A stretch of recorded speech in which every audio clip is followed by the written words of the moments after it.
Rungtynės galbūt tas rezultatas neatspindi to tikrosios kovos. Kova buvo įtempta, permaininga ir rezultatas ten, kad pirmauja 10-12 taškelio, bet kuriuo momentu gali persverti į kitą pusę. Dėka geros pradžios ir dėka gero trečio, ketvirto kėlinio rungtynės ir mes sugebėjome laimėti. Ir sugebėjome apsiginti, kaitaliodami gynybos sistemose. Ir tą, ką darėme, pasiteisino ir to pasekoje iškovojom pergalę. Rungtynės mano atžvilgiu buvo patrauklios žiūrovams. Vyrė tikrai gera kova. Galbūt biškį pradėjom rungtynės ne savo būdingo stiliumi. To pasekoje praleidom daug laisvų metimų. Leidom tikrai laisvėm įsimesti tiek iš vidutinio nuotolio, tiek iš tritaškių apšaudė. Po to padarėm biškį korekciją žaidimo eigoje, pastatėm aikštutę ir ta aikštutė mus biškį pagelbėjo. Aplyginom žaidimą. Ir manau, antroji pusė irgi buvo lygi kova iki galbūt trečio kėlinio antros pusės, kai patys, galbūt ne varžovas, bet patys padarėm keletą tokių klaidų, kur tiesiog išmetam kamuolį į autą.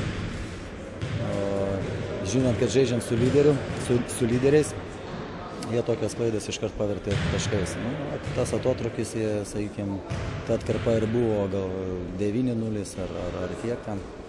Ir jau, aišku, pritruko galo ir jėgų, kad pasivyti tiesiog.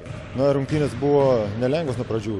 Komanda visas rungtynės žaidė gana tvirtą žaidimą, gana grubų. Ir teisėjai tai leido. Buvo sunku.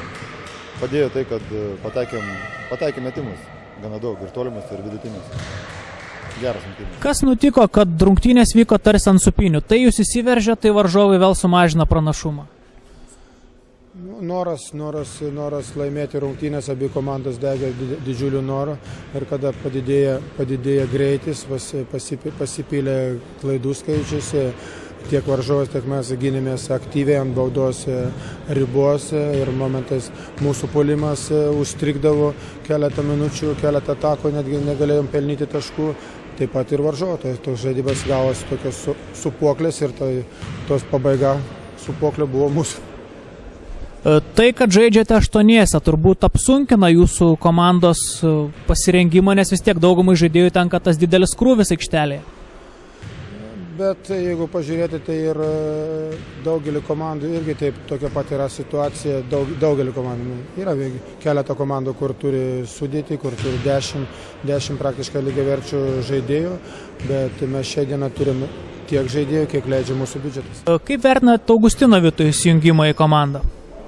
Aišku, ten norėtųsi biškį daugiau iš jo pusės žaidžiant po krepšių, bet aš manau, su kiekvienom rungtynėm, sakykime, jis dadeda ir mes matom jo sugebėjimus ir ateityje turėsim taikytis prie jo žaidimo stiliaus.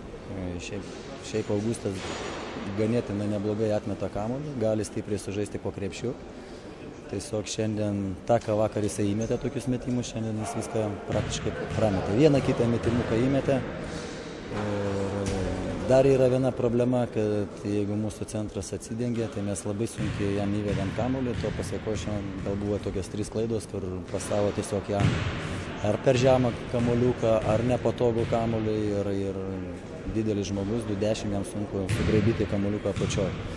Ir tas klaidelės tokias žaidybinės, galim sakyti, gal techninės, žaidybinės klaidos, tai palaidoja šiandien mūsų viltis laimėti šitas rungtynės. Kas nutiko Žydrūnui Keliu, kai vakar jis pelnė 21 tašką, atliko 10 rezultatyvių perdavimų ir perėmė 4 kamuolius, šiandien jis atrodo ir perdavimus netikslius dalino ir skubotai metė į krepšį, kas galėjo? Čia reikia visų pirma jo paklausti, kas jam nutiko, bet aš manau, kad čia ir varžovas, ir stiprus gynėjai privertė tiesiog įklysti ir sunku, reiškia, išlaikyti 2 dienas tokį gero, solidaus, praktiškai 100% visų padarytų veiksmų tokį rezultatą. Bet aišku, čia nesakau, kad jo kažkokios klaidos, bet čia tiesiog varžovo gera gynyba ir daro tą savo davę, kad padarė jis per daug klaidelių. Bet čia yra sportas. Pelnėt labai daug taškų ir atrodo visose rungtynių kategorijose išsiskyrėt. Tiek taškus pelnėt, tiek atkovot kamuolius, tiek iš tritaškio, tiek iš po krepšio. Tai kaip sakytumėt, ar varžovai nesusitvarkė su jumis, ar tiesiog?